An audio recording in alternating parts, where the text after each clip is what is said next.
Tolika basobi kamaso. Ukukumatonso kukubatonse. Lumin canzombi canso kubi conso. Umenso kumansombi canso ku. Etalo con demonocino. Munenso quintan cento cum. Unenso cum ten comiten zombi canso mi canso. Umenso cum tan zombi canso kunton son kuntan.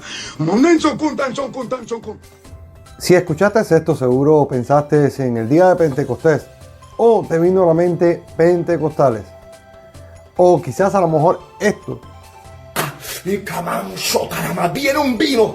Urramaso Bueno, si has escuchado algo como eso y viste algo que te llamó la atención y no lo entiendes, pues quédate que te quiero explicar.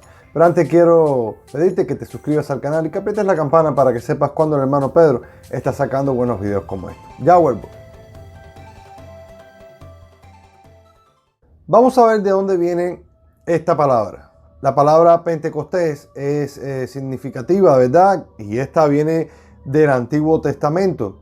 Pentecostés. En realidad, esto es un nombre griego que se usa para festival, conocido en el Antiguo Testamento como fiestas de las semanas. Lo podemos encontrar en Levítico 23:15, Deuteronomio 16:9. La palabra griega significa 50 y se refiere a los 50 días que han transcurrido desde la ofrenda mecida de la Pascua. Bueno, esto también lo podemos ver en el libro de Joel 2:8-32, hacia adelante, hacia la promesa del Espíritu Santo, en el cual decía que en los tiempos del fin, ¿verdad? Iban a haber unos cambios, que iban a haber señales y que el Espíritu del Señor en estos días se iba a derramar y que iban a haber señales como nuevas lenguas, se iba a derramar el Espíritu Santo y las profecías iban a ser increíbles, ¿verdad? Que los jóvenes o los ancianos o todas aquellas personas que estaban destinadas para ver visiones la iban a ver, que otras personas iban a soñar sueños, pero esto tenía un propósito y este propósito era el de comenzar la iglesia, el de edificar la iglesia, en el cual en el mismo hecho, cuando vemos que se realiza la promesa del Espíritu Santo, cuando el Señor se va y le dice a los discípulos, espérenme en el aposento alto o no se vayan de allí para que cuando yo me vaya, el Espíritu Santo sea derramado y para que ahora no se queden solos, sino que el Consolador ya no esté más con vosotros, sino en vosotros. O sea, que iba a vivir dentro de ellos. Y este mismo Espíritu Santo era el que iba ahora viviendo dentro de los discípulos, en el cual somos tú y yo, iba a poder adelantar a la iglesia, iba a poder impulsar a la iglesia, iba a poder edificar a la iglesia, enseñarla, ¿verdad? Redarguirla.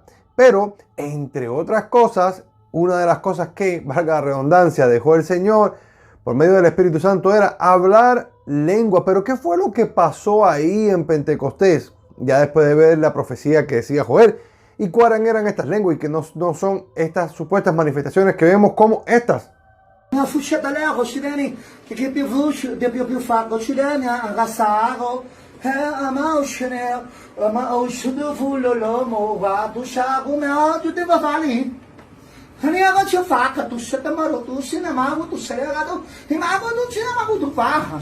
que me oiga la lengua reciba milagro.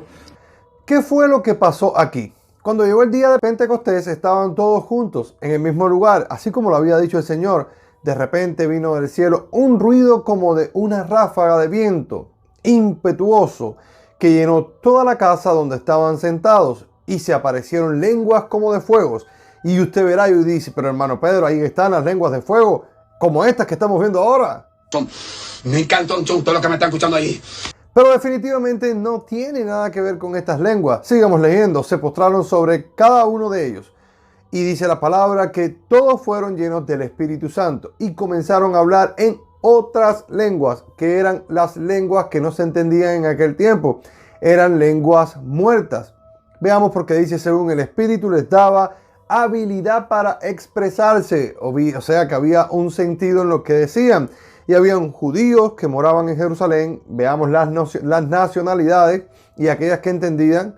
hombres piadosos procedentes de todas las naciones bajo el cielo, o sea que habían de muchos países.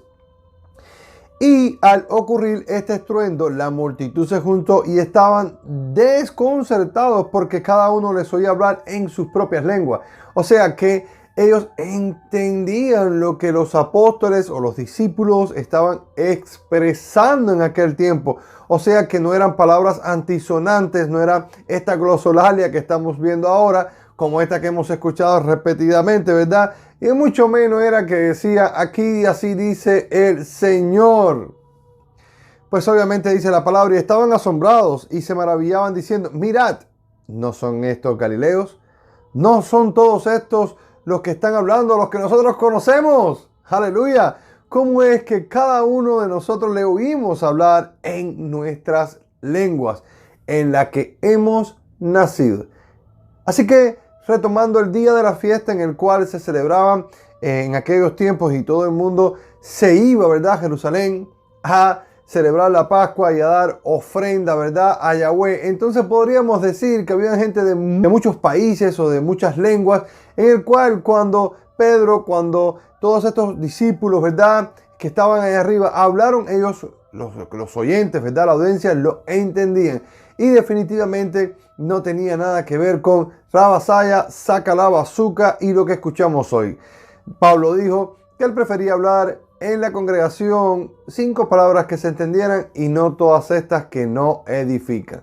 De hecho, Pablo dice que las lenguas, ¿verdad?, es para los incrédulos, como hemos estado viendo aquí. O sea que no quiero decir que yo no creo en las lenguas, lo que quiero decir es que estas lenguas tienen que ser entendibles. ¿Para qué? Para que el inconverso se convierta. Y la profecía en la que hablaba Pablo era la predicación para que la iglesia fuera edificada. Así que juzgue usted con justo juicio y vea si la iglesia de Pentecostés, en la cual muchas personas o otra denominación dice que fue fundada en el día de Pentecostés, esta realmente practica lo que Pentecostés practicó. Bendiciones.